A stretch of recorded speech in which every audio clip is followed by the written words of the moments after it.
Hello, and welcome to another episode of Happy Moment. My name is Dan, and I'm glad to have you with me today. 3 years have passed since House of Dracula was released, but our favorite classic monsters are returning thanks to the comedic duo of Abbott and Costello. This is a non canon entry into the Universal Monsters universe, and the final time we'll see them. Lon Chaney Jr. is back again as the Wolfman, Bela Lugosi returns to reprise his role as Dracula, and Glenn Strange is here for the third time as the Frankenstein monster.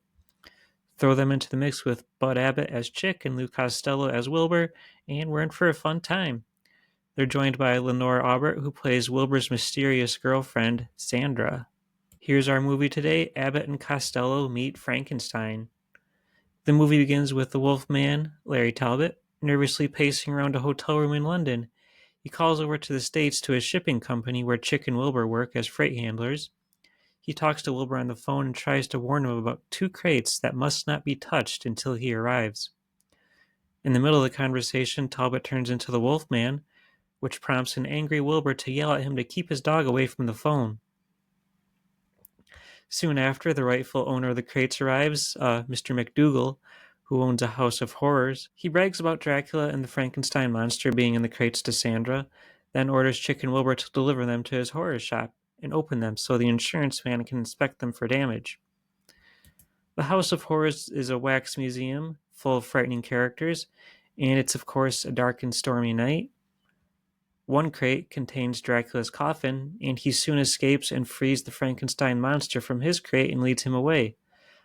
All of this is witnessed by a terrified Wilbur, but Chick refuses to believe it and thinks Wilbur is messing with him.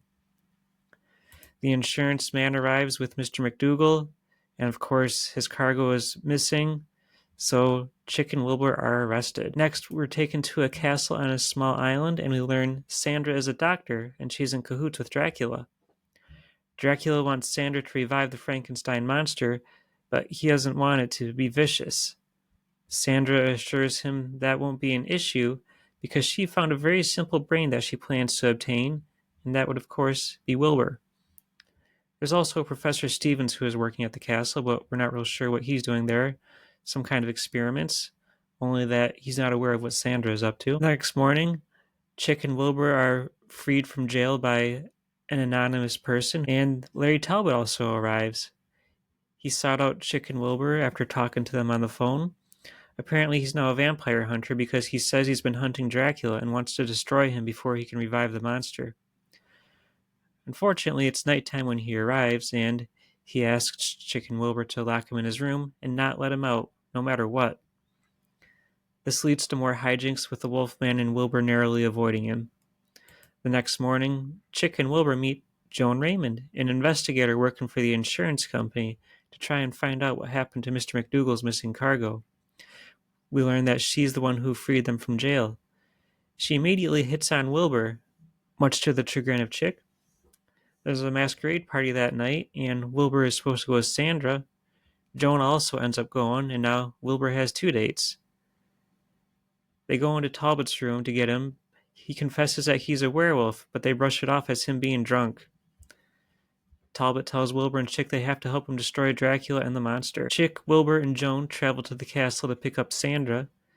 Sandra isolates Joan, and the guys go exploring where Wilbur runs into the monster and Dracula. Meanwhile, Joan is snooping and finds Dr. Frankenstein's journal, and Sandra secretly catches her. Sandra gets nervous about the operation and tells Dracula that maybe they should wait. So Dracula just hypnotizes her and bites her. All of the characters in the movie end up at the masquerade party. Dracula plans to eliminate Joan, and Sandra plans to get Wilbur back to the castle to operate. She gets Wilbur alone and tries to bite him, but runs off when Chick and Talbot show up. They go searching for Joan, but the moon is full and Talbot transforms, leading to more zaniness with the Wolfman and Wilbur running through the woods. The Wolfman attacks Mr. McDougal at the party, and Chick is blamed because he had a wolf mask. That's the closest thing we get to an angry mob in this movie, as the rest of the partygoers chase Chick and Wilbur. They run to a boat where they find a hypnotized Joan. Dracula appears and hypnotizes the guys, then takes off with Wilbur, Joan, and Sandra. This was the first time Chick actually saw any of the monsters, and now he believes that Wilbur and Talbot were telling the truth about everything.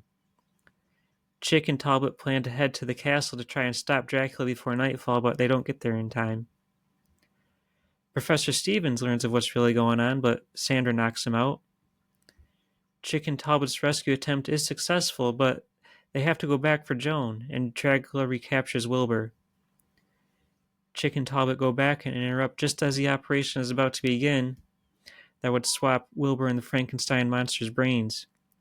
Carnage breaks out as Talbot transforms in the middle of the rescue. The Frankenstein monster breaks loose and grabs Sandra. He throws her out of a window, and that's the last we see of Sandra. Dracula and the Wolfman battle throughout the castle as the monster chases after Chick and Wilbur. Dracula runs out to a balcony and transforms into a bat to try and escape, but the Wolfman leaps and grabs him, and they both go tumbling down into the water below. Chick and Wilbur hop in a boat while Professor Stevens and Joan start a fire to try and burn the Frankenstein monster, who tries to walk through the fire, but that fails and he ends up falling into the water as the dock he's standing on burns. So all of the monsters are gone now.